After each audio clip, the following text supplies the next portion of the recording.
Welcome back to all of you on Smart Manufacturing Summit Virtual Conference 2022. So let's start this very meaningful conference with our speakers for this session, how PSUs can use emerging technologies in the manufacturing.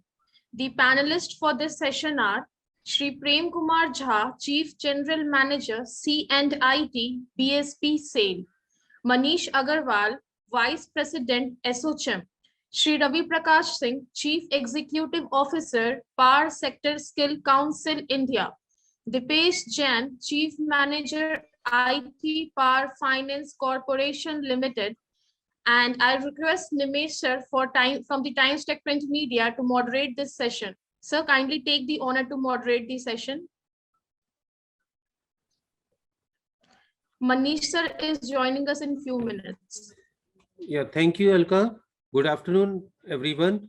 I welcome all the panelists and the audiences in this session. How PSUs can use emerging technology in the manufacturing. I have a question from Mr. Manish sir is not here. So I have a question from Mr. Ravi Prakash sir. Good afternoon, sir. Good afternoon. Sir, I have a question for you that please tell us how you see the power sector in India creating a proactive stance toward digitalization. Okay, I'll talk only power sector. Yeah. Okay, sir. So should I start? Yeah, sure. You proceed, sir. Yeah, first of all, thank you very much for bringing me here. It's our pleasure, sir, to be here, sir. How to use emerging technology in manufacturing PSUs. Is it not? This is the title. Yeah, sir. Indian PSUs have been at forefront of national building and are also leading in taking many digital initiatives. Here it is extremely important to understand the basic difference between automation and digitalization. For a layman, both these terms appear to be synonymous, and hence their uses while discussing growth and productivity is interchangeable. But in practice and meaning, they are not synonymous and can be more effectively be described as serial steps. And this is where we will need to understand the difference between automated factory processes and smart factory processes. Broadly speaking, automated process is simply the machine automation of various processes targeting primarily the scale of the finished product with elements of quality, etc. also built in. A smart factory, while taking all the inputs as an automated factory, brings in an element of machine intelligence, targeting both scale and quality of finished output by intelligently gathering data for all stages involved, analyzing them, and taking corrective actions on remedial actions in real time with minimal human intervention. If we extend this definition of smart factory to the services sector, then we find that our PSUs have been at the forefront of the digitalization earlier than many private players also. Let me cite the example of a smart national grid in the transmission leg of the power sector, where real-time action on the various parameters is being done. We are now exploring and in parts moving towards cloud-based systems to improve upon responsiveness and efficiency of the transmission and power delivery systems, bringing down the number of major faults significantly over the years. Cloud is the breeding ground for innovations, and with advancements in the data systems and increased computing capabilities, which are helping drive the cost toward increased affordability, the adoption to cloud-based system is increasing. The recent pandemics have only served to accelerate the cloud adoption. With data storage costs coming down with increased computing capabilities, focus is now equally towards utilizing them, and this is further propelling business towards investing in more advanced functionalities like actively using artificial intelligence in their manufacturing and service processes. This increased move towards more advanced technologies is also causing increased threats like data security. An omnipresent and all accessible cloud is a threat to due to presence of cyber attackers. Data is always at the center point.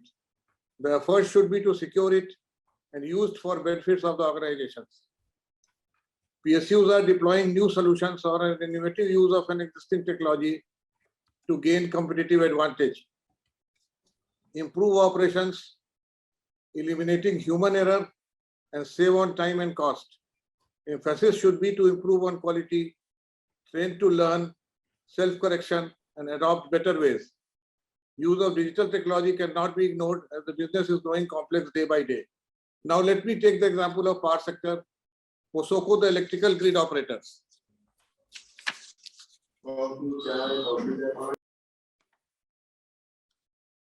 I beg your pardon, sir. Lamba ho gaya. Let me take this POSOCO example. Earlier operations of power system were relatively simpler, comprising a few generators and loads operating in independent small islands. Such a system could be controlled manually by giving instructions to operate over phone. To achieve economy, increase reliability and stability, these islands were integrated and interconnected. To achieve economies of scale, bigger generators and associated high voltage transmission lines were built. This posed major grid security threats and demanded real-time on-the-spot automatic corrections to avoid propagation of disturbance to other areas, which was not possible manually. The increased automation required bigger investments, and in order to make these investments profitable, scaling up of operations was needed. Also, this scaling up required competition to ensure that these costs did not go out of hand. This needed the sector to be open to multiple players beyond not just PSUs, but also private operators.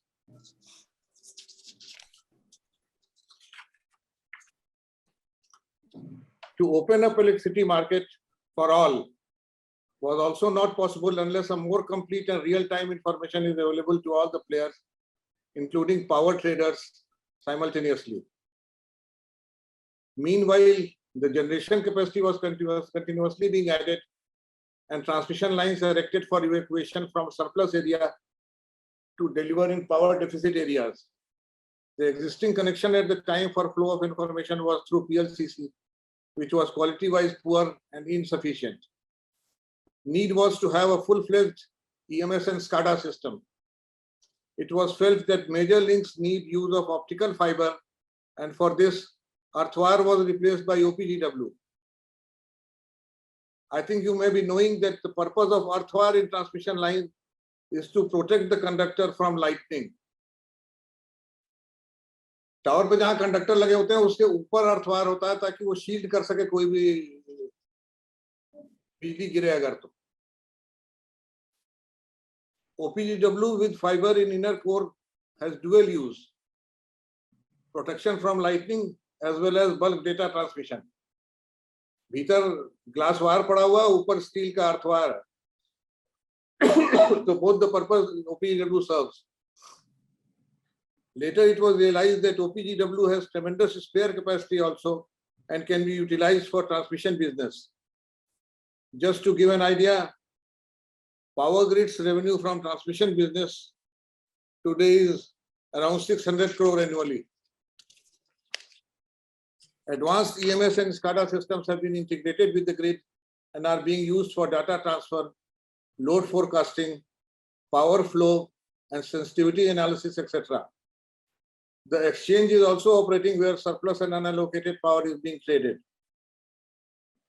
What I have enumerated above is something which I have had a hand in implementing, and I'm giving you a personal account of the power sector, and it's just one of the many examples of where the PSUs have played and continue to play a major role in moving towards a smart factory ecosystem.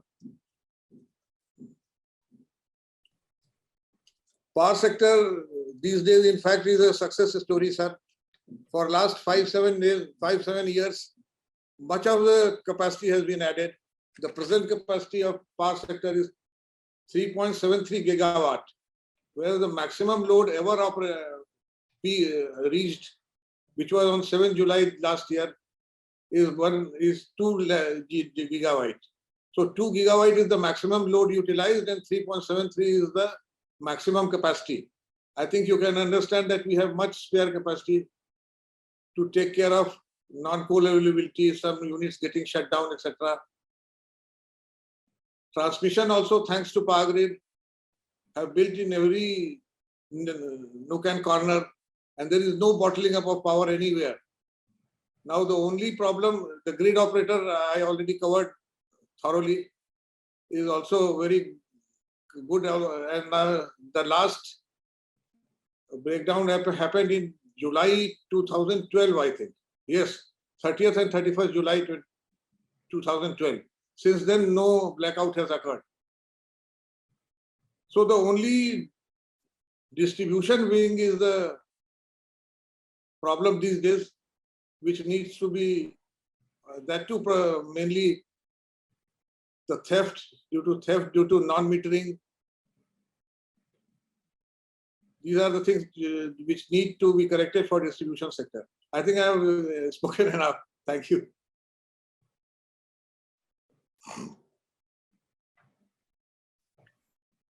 Yeah, it's okay, sir.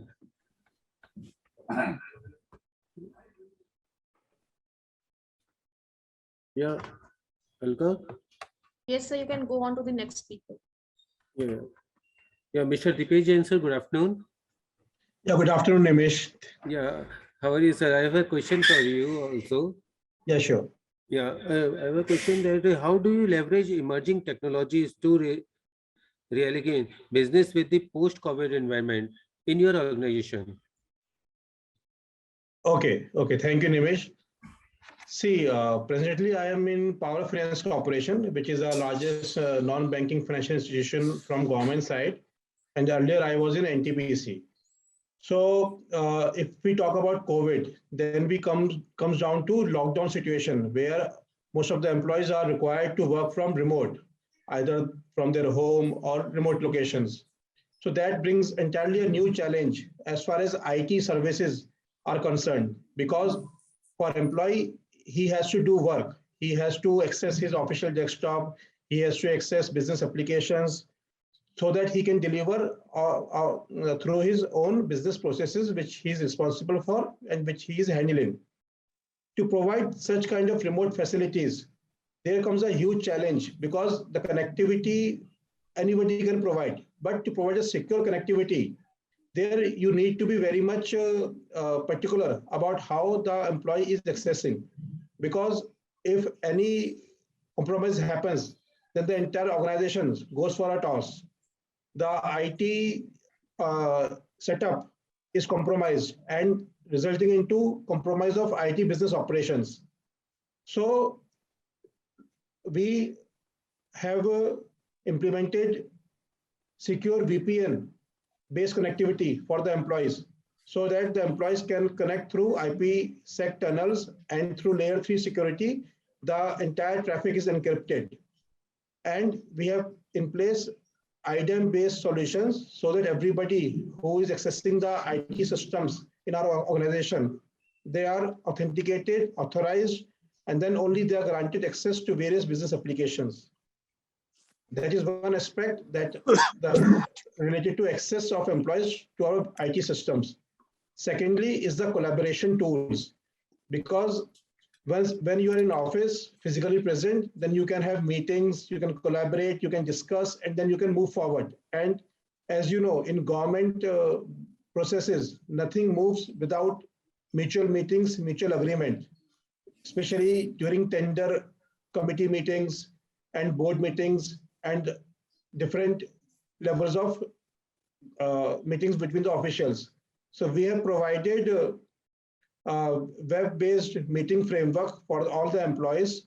I won't name the OEM, but it's a global OEM through which all employees can do web meetings among themselves and collaborate and share the screens, share the documents, and then they can decide on the result of the meeting and proceed. So that actually helped us a lot in enabling our employees to do the business, to conduct the business, even if they are at their respective homes. The third aspect is the official file movement, which is very much important because in government, every proposal has to go through a file, through a hierarchy. And traditionally, the files are physical files, which need to be signed as per channels, and then only the approval is given and the business is executed. So what we have done, we have actually automated the entire file system onto a digital file system called e-office, through which the proposals are being drafted and then moved as per hierarchy and ultimately reaches to the competent authority who approves the proposal, and then the further action can be taken. So once we have this e-office is in place, then we can say that the entire business operations are continuing as normal. So as of now, I would like to say that these are the three major steps which has actually enabled the employees to conduct their business operations as normal as they were doing before COVID era. That's it from my side. Thank you.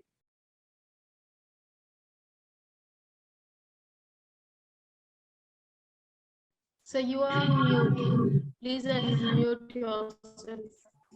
Yeah, thank you, Mr. Dipesh sir, for your wonderful thoughts. And I would like to tell you that Mr. Manish Agarwal, sir, Vice President of SHM, is joining us on board now. So I have, good afternoon, Mr. Manish sir. Good afternoon, everyone.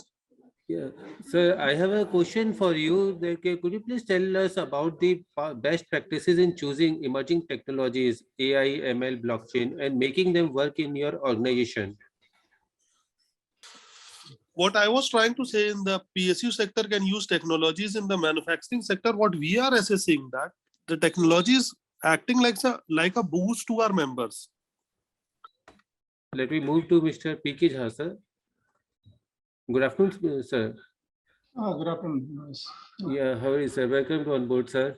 And I have a question for you that and your thoughts on how emerging technologies like AI, ML are playing a role in improving the industry. Well, good afternoon all. I've heard Mr. Dipesh, Mr.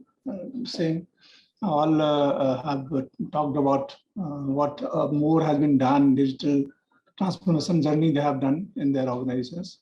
And this is the time where everybody is looking towards this facility to harness the potential of this Industry 4.0, or maybe say Internet of Things, or Internet of Things sort of thing, which is based on artificial intelligence. So artificial intelligence, particularly, data analytics and deep learning and video analytics, image analytics, these are the tools which are very much relevant in manufacturing industry because of 3-4 parameters.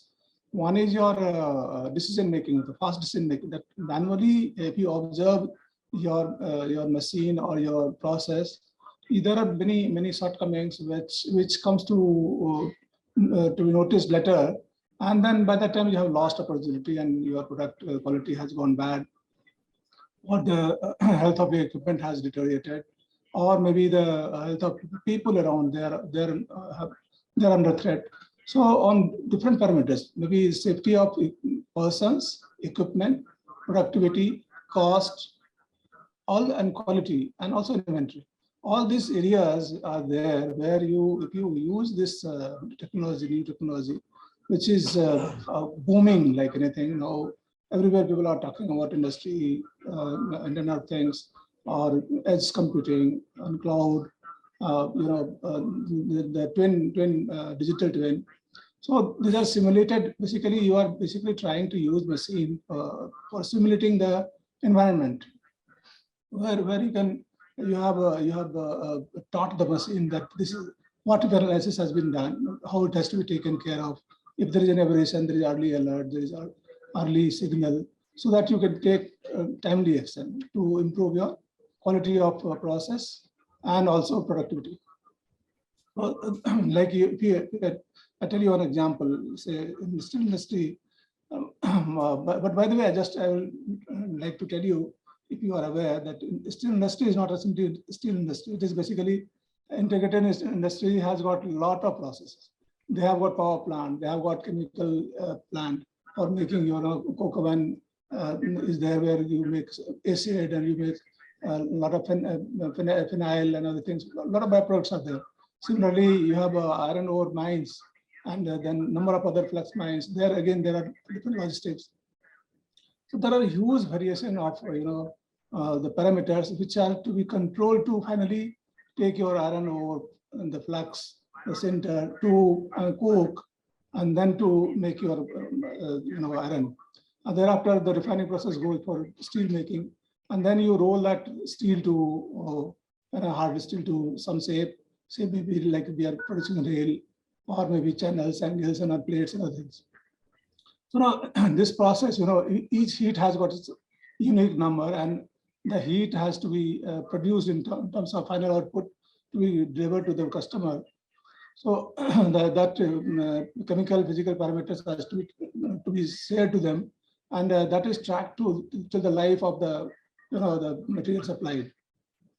So now, for example, like this wire rod mill or rail mill, if there is one heat, it is very high speed, 300 meters per second per minute it goes. So that high speed, if there is something wrong, some problem in roll, or maybe metal, the whole heat after inspection is getting rejected. Or if there is some deviation in your process, the whole thing will get cobbled, it will jumble. If it is jumbled, then you have to evacuate this. So for that purpose, you have to cut it into pieces and other things and remove it from the line so that the line is free for production. Now, if you have the early alert system, suppose there is a video analytics which judges that this is a deviation come, so the early alert is there, the machine stops. So in that case, jumbling will be less, and your loss of production time will be less, and also you can further input can be modified, and you can go for production. So the production, productivity, health of equipment, health of people, everything is at stake. So here, if you are using data analytics or machine learning or maybe video analytics, this thing comes to your rescue. So we are taking a lot of projects. We have already identified a number of projects where we are using such technologies. We have made separate department for that purpose to focus these moves. And in SAIL, Steel Authority of India Limited, we have got a number of integrated steel plants. We are sharing among each other what are the initiatives being taken, what we can do collaboratively. We are seeking partners, startups. We are taking input from IITs, NITs, triple IT, and we are discussing various the problems, and they are telling us some solutions available in the market. So we are collaborating, and then we are finding solutions. And these are quite, we are very sure in times to come, this will result in a very good output, and we'll get the product, finally it will result into good profitability, customer satisfaction, timely delivery, controlled inventory.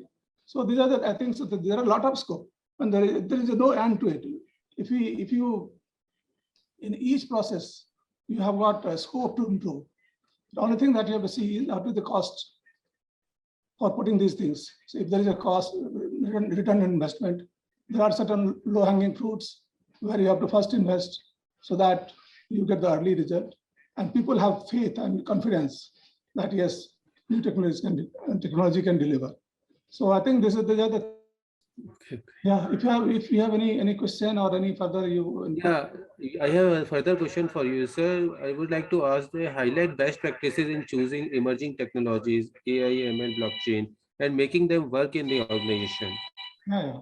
That's what I'm doing. This is, blockchain is one that we are not considering right now, but Okay. that AI and data analytics particularly, and video analytics are very much in our mind. We have done certain image analytics, and with that, like we had some bars, and the bar rod we are making, and the cut pieces are making it is put into a bundle through automatic process. But at the end of delivery, at the delivery chain, the people want to know how many pieces are there, and that was difficult. That we have through image analytics, we have simulated, and we have finally tuned the system. And we can always, you can find out what is the number of bars in that bundle, and that we are putting into QR code and tagging and supplying. So this is one early result that we have used. We have taken other scenarios for data analytics in terms of video analytics. and that we are taking up. And many more, I mean, in terms of digitization, we have done a lot of things, but these are the things which are in manufacturing we are looking towards. And I feel a lot of possibilities are there for digital twin.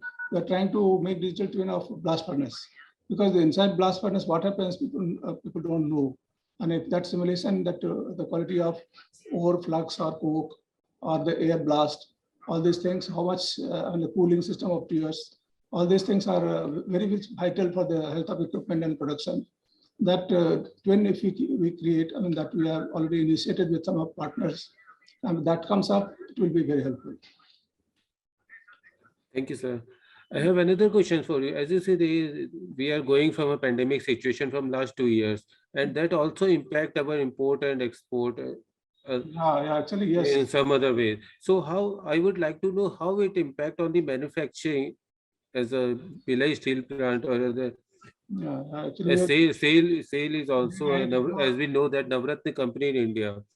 uh, So see, how it impact the manufacturing in the steel sector? initially in the first wave, well, when there was lockdown, there was huge problem, because in our industry, you cannot put your blast furnace down all of a sudden. It will be lots of crores, hundreds of crores will be going back, because that equipment can be made cold, because taking up in ready from cold stage to hot stage, it takes a lot of time, and there is a high risk of equipment. So now you have to ensure the supply line. The supply line is there huge.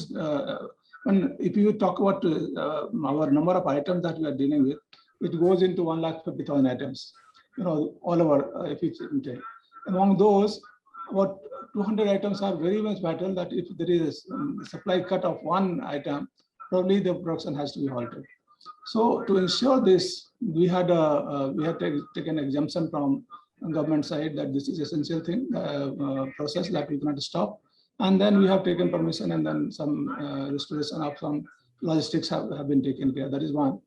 The second part was, that Mr. Dipesh was telling, that in public sector, we have got a lot of approval processes where you have to move paper and take approval, then only things move.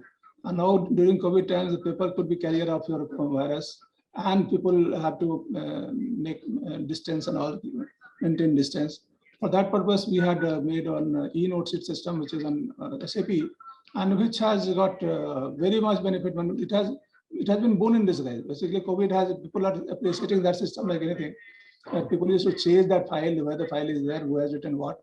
Now online they can digitize, they can see in seconds it reaches to the next person, and then they can see where it is lying, they can follow it up also.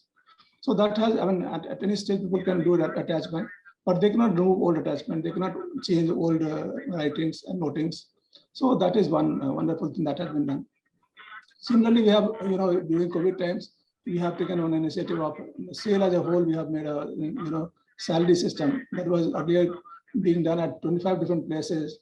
They used to have separate system for their own, for a set of employees. Now all 65,000 employees we are handling. At the last plant, we are making pay slip, we are processing the pay and the taxes and all recoveries, payments, everything we are managing. So this was also done during, the first 3 months of that COVID period only.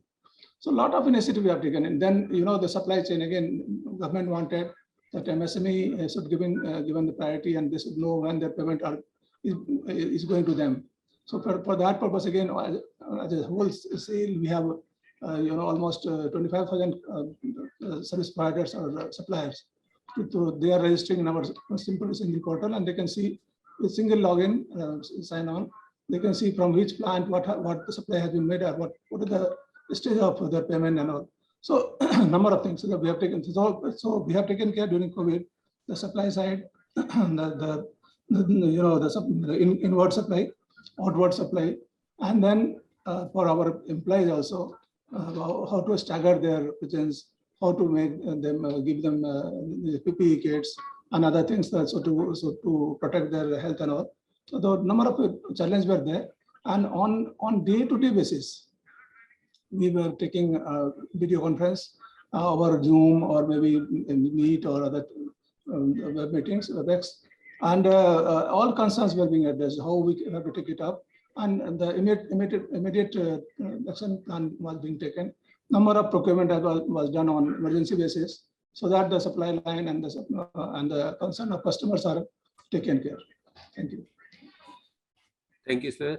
And my next question is for Mr. Ravi, sir. Sir, I would like to ask, what are the aspects of smart manufacturing you foresee in the power sector?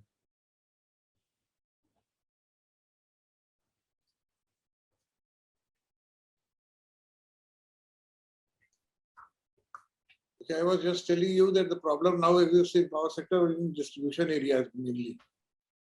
Otherwise, Yeah. smart grid is working fine. Up to generation and transmission part, the smart grid is working fine. Distribution area is the problem. Now, smart metering we are going to put. Yes, Smart sir. metering would be an interactive meter which will be installed in your house. And even if you are outside, you can know how much electricity is being used in your house.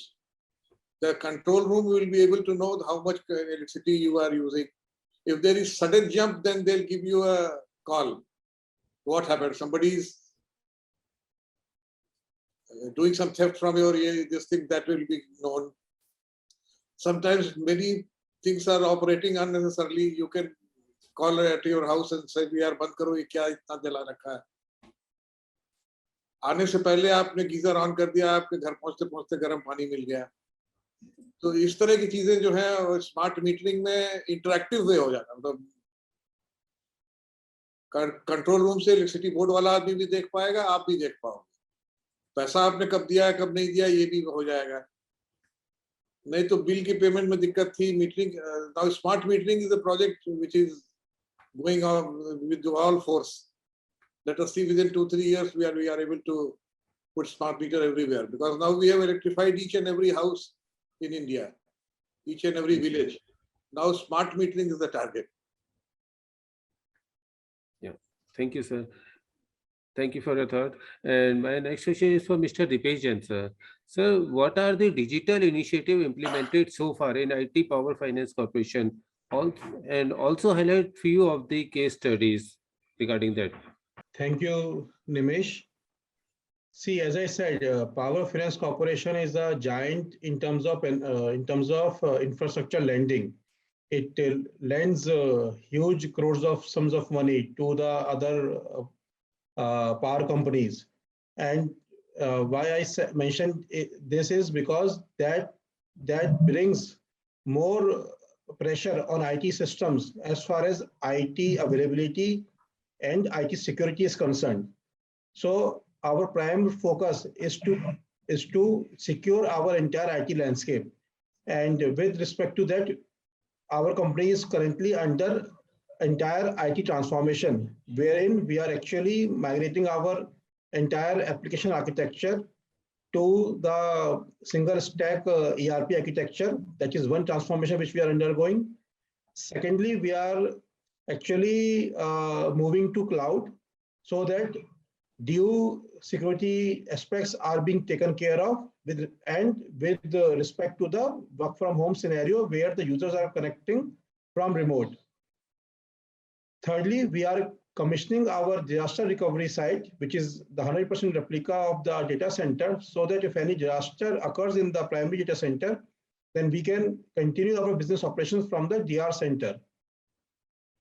Then we are also augmenting our IT security infrastructure so that even if there is any ransomware or any zero-day attack, then we are fully capable of handling such attacks. So as a proactive approach, we have already implemented state-of-the-art security solutions such as IDS, which is a sandboxing device and which simulates whatever unknown patterns are there in our traffic, that simulates those unknown signatures. And then if there is anything suspicious, then all our other security solutions at endpoint, at servers, at network, they are getting alerts, and those files, those data is being blocked at that particular level only. So we are following our layered defense approach when it comes to security. Then we have our next generation firewall in place, which is which is a very complicated security device and is capable of handling inspecting SSL traffic also, and is capable of actually monitoring all the viruses, bots, and even if it's encrypted, then also it's able to decrypt them, analyze them, and then again encrypt them and pass on. Then we have our remote security 24/7 security monitoring services, so that the entire network traffic and the endpoint traffic is being monitored regularly by the leading OEM. And if there's any suspicious behavior in any of our endpoint or servers or any equipment, then we just immediately get an alert through email or through messages that this particular device is behaving suspiciously, and we proactively take due measures to stop it. And over top of it, that security team is being fed by other security agencies. So what is called as a global threat intelligence platform. So all the leading OEMs do share their threat intelligence, so that if in any part of the world, if any ransomware or any zero-day attack is faced, then immediately that data is being fed to other security OEMs, and the clients of those OEMs like us do get the feed, and we take proactive measures accordingly. So security is our mainstay in our company. Other than that, we are going for a single stack ERP, so that all the different business modules like loan accounting system, appraisal management system, fee accounting system, borrower systems, the payrolls, the financing system, and different small and peripheral applications are being integrated into a single stack along with the e-office. And moreover, we are going for a e-sign based system, so that whatever is approved is approved through due digital signature, so that it is authenticated then and there. So these are the primary measures which we are taking, and which we have taken in last 2-3 years. Thank you. Thank you, sir, for your detailed information about the measures you are taken for data security and cloud security in Power Finance Corporation. Alka, do you have any other question for any panelist? No, sir, no other question in the chat box. So if you have any question with all the speakers, you can go ahead. No, I don't have any other questions. Okay, so sir, all the speakers, I request you if you have any I can add few things that we have some time. Yes, sir. Like in case of this smart manufacturing process, one of the very vital thing is your predictive maintenance. Predictive maintenance is a very important part, because when you're running machines, we don't know the condition of your bearings or your foundation, other things, and if it is timely noted, then you can increase the life of it. So, like in case of steel plant, the rolling mills, and all, there is huge number of motors of different sizes, very in terms of megawatt to kilowatt range. So, if that is if you are putting sensors and all, and it is interconnected through the main system, and if you get early alert that if there is some maybe vibration alert, or maybe temperature alert, or maybe there is a some sort of moisture or maybe around, which has a detrimental effect on your machines. If that is taken care in time, the life of the equipment becomes very healthy, and it can increase, and that in terms of that reduces your loss of opportunity in production, and also the costs. Similarly, you have got in case of inventory, if you have just-in-time management, if you have an automatic system which takes care of that, what is the life of this particular spares, and if it has reached certain life, it will automatically order, or it may give you alert, so that you can plan in advance. So there are certain areas again which has a lot of possibilities. We are using drones for security. security, basically very big plant, and there are a lot of theft and other things coming up because the huge boundary is there, and there are certain areas which is not accessible by our CSF and person around. So then we are using drones, and that camera and alert, that also again helps. So these are certain areas. We are also taking up, digital movement of vehicles, vehicle tracking system. So we are through RFID and sensors. We are trying and geometric fencing. We are getting the route defined, that this out the truck or private company which is moving inside, so they have to go in particular path, because there are a lot of theft cases around. Lot of iron pieces, copper pieces, coils, and other things are there, which they are being reported time and again, and we lose a lot of money. So if we find that this is moving in a particular track, it's fine. The path is deviated, then it's their question. And if they have detained for more than certain stipulated time, supposing they have to move for half an hour, and if they have taken more than 45 minutes, that means they're again question. So number of ways, these are without having any human interaction, all this information through digital media and digital provisions, you are getting captured.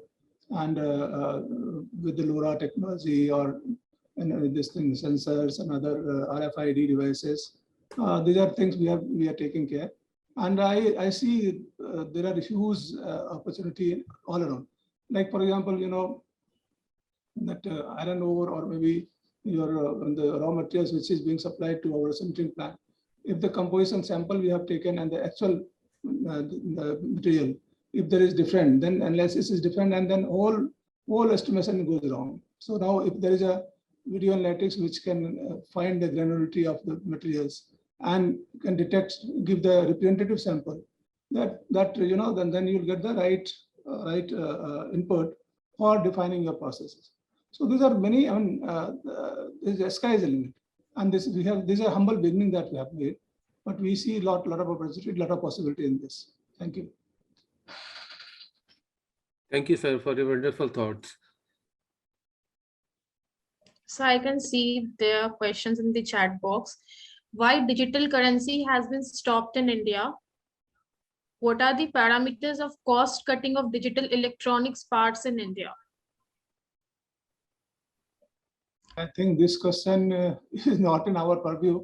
The digital currency, again, that is regulation by RBI that they are taking care of, and the control has to be done, because as my thought goes, this digital currency is very invasive, because the way cryptocurrency values goes up and down, if people rely, they have certain currency in their pocket and go for some market, and suddenly by the time they reach the market and the value has gone down, what do they do? So these are challenges. They are definitely there, and it is for investment and for this thing speculation, it is working fine. But I think it has to get mature. For Indian environment, it will take time. But then, if you talk about, then the distributed ledger, that has a future that will be definitely coming up. So that is first part. And the second question was the chip cost. The chip cost, again, the government is going for promotion in terms of incentive they are giving. And as we have got threat from China and other places where the supply of chip is restrained, because the whole, and China has become the workshop for whole world, and US and all European countries, for the cost cutting measures, they are putting that all that rudimentary job to China, because they get a cheap supply, and also carbon emission is also reduced for environment also.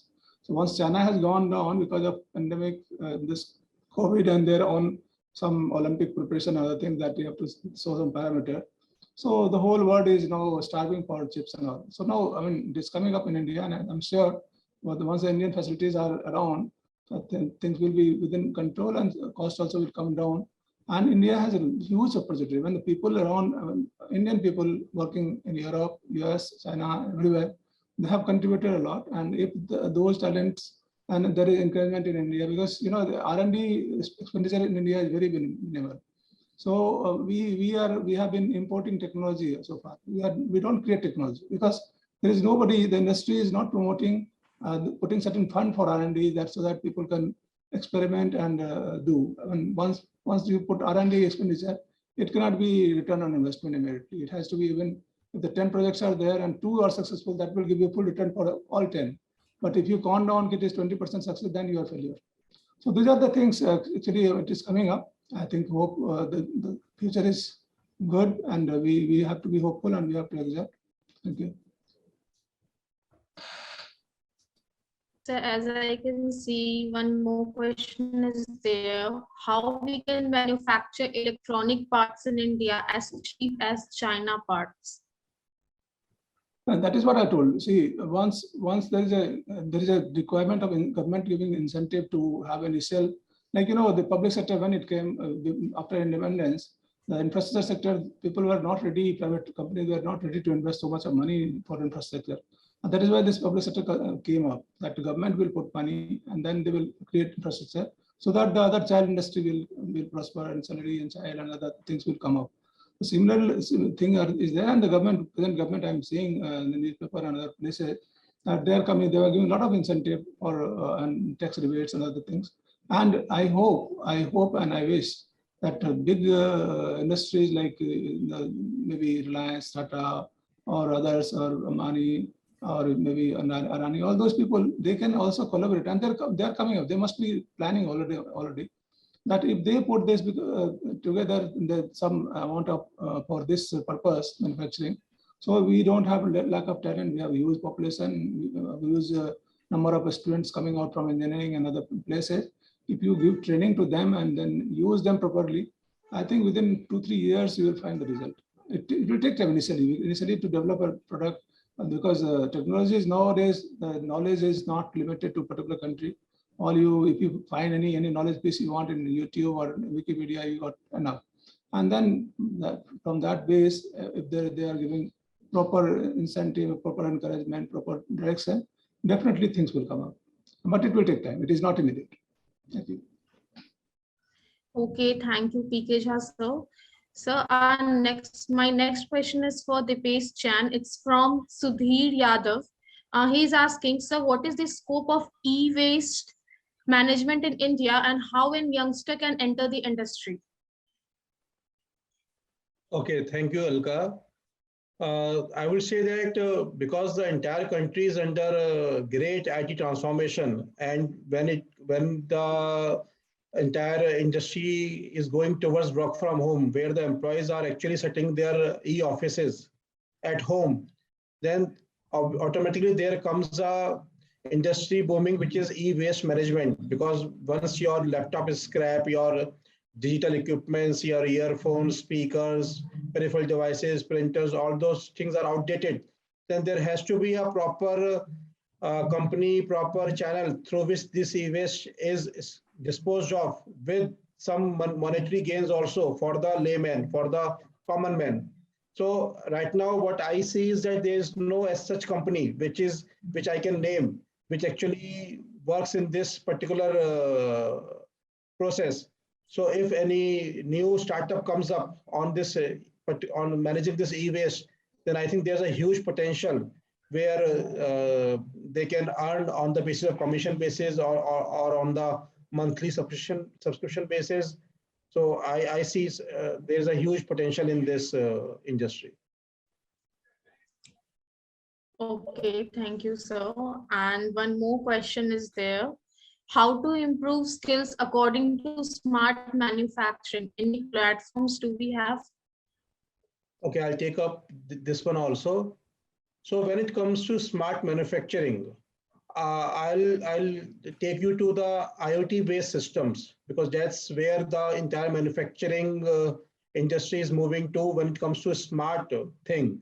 The smart cities, smart metering, smart power plants, smart homes, right? So you need to, if you are just a beginner, then you need to develop your skills related to Internet of Things, related to cyber physical systems, where there is an interface between the real world machinery, real world equipments, be it temperature sensors or the meters and all those things, with the digital equipments, digital transceivers, digital databases. And when that integration is there, then you can actually convert a traditional device to a smart device.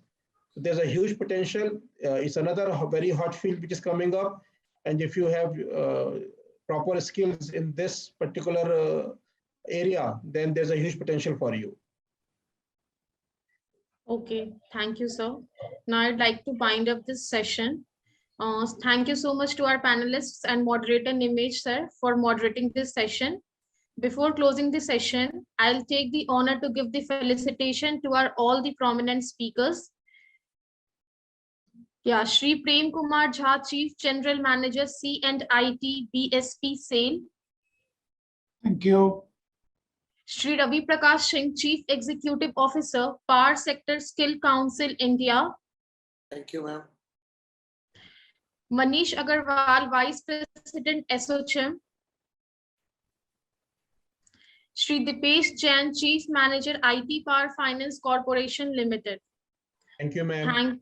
Thank you, sir, for sharing your valuable times with us. And thank you, audience, for listening and asking the questions to our speakers.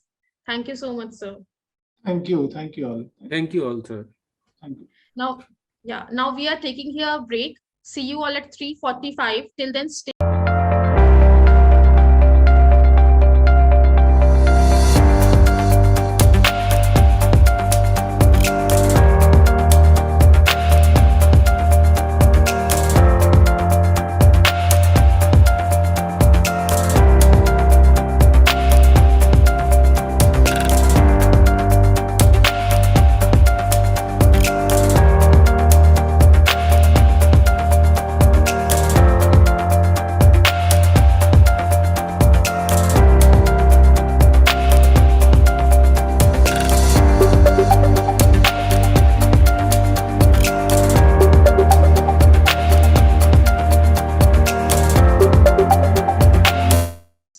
Welcome back to all of you on Smart Manufacturing Summit Virtual Conference 2022.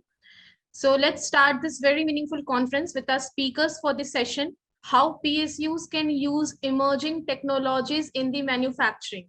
The panelists for this session are Shri Prem Kumar Jha, Chief General Manager, C&IT BSP SAIL, Manish Agarwal, Vice President, SOCHM, Shri Ravi Prakash Singh, Chief Executive Officer, Power Sector Skill Council, India. Dipesh Jain, Chief Manager, IT Power Finance Corporation Limited. And I request Nimesh sir from the TimesTech Print Media to moderate this session. Sir, kindly take the honor to moderate the session.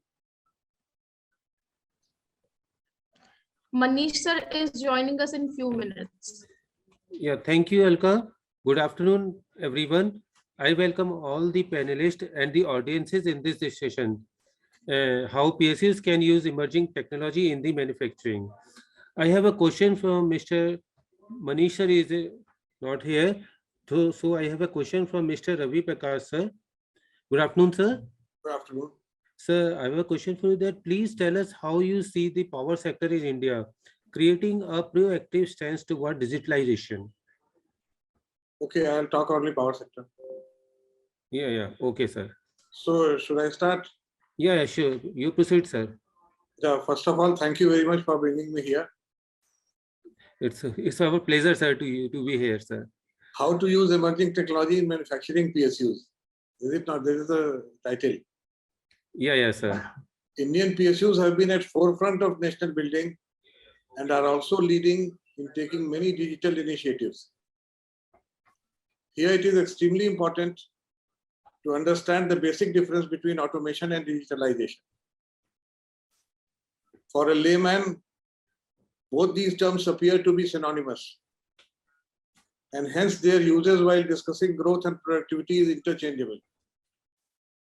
But in practice and meaning, they are not synonymous and can be more effectively be described as serial steps. And this is where we will need to understand the difference between automated factory processes and smart factory processes.